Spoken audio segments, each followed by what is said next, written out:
ఆర్థికంగా వెనుకబడిన కులాలకు వెన్నుదన్నుగా నిలుస్తూ తెలంగాణ ప్రభుత్వం 16 కార్పొరేషన్లు ప్రకటించడాన్ని స్వాగతిస్తూ ఆదిలాబాద్ జిల్లాలో కుల సంఘాలు సంబరాలు జరుపుకున్నాయి.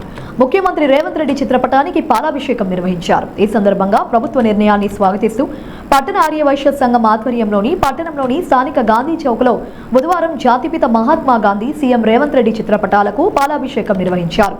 పట్టణ ఆర్యవైశ్య సంఘం అధ్యక్ష ప్రధాన కార్యదర్శులు కొత్తవార్ రాజేశ్వర్, హరీష్ సహా తదితర అనుబంధ సంఘాల నాయకుల ఆధ్వర్యంలో సంబరాలను నిర్వహించారు. ఈ సందర్భంగా వారు మాట్లాడుతూ దశాబ్దాలుగా వైశ్యులు చేసిన పోరాటాలకు కాంగ్రెస్ ప్రభుత్వం స్పందించడం హర్షణీయమని, కార్పొరేషన్ ఏర్పాటుతో నిరుపేద వైశ్యులకు ఉపాధి రుణాలు లభించే వీలు కలుగుతోందని అన్నారు.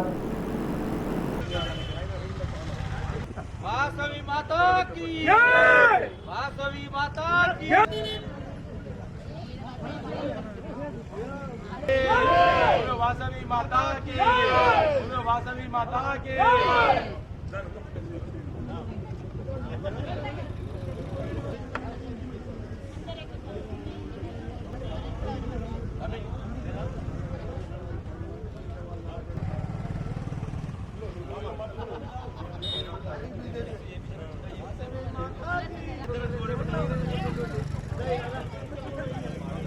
ए दमी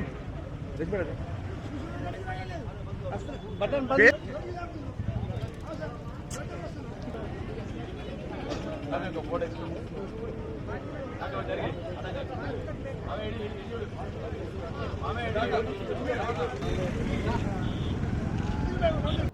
జై వాసవి మాత.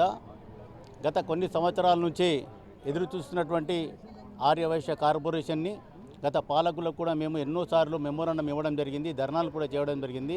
మా వైశ్యులలో నిరుపేదలు ఉన్నారు, వారికి ఆదుకోవడానికి వైశ్య కార్పొరేషన్ ఇవ్వమని ఎన్నోసార్లు మేము మెమోరాండం ఇవ్వడం జరిగింది. కానీ ఇంతవరకు కూడా ఏ స్పందన రాలేదు.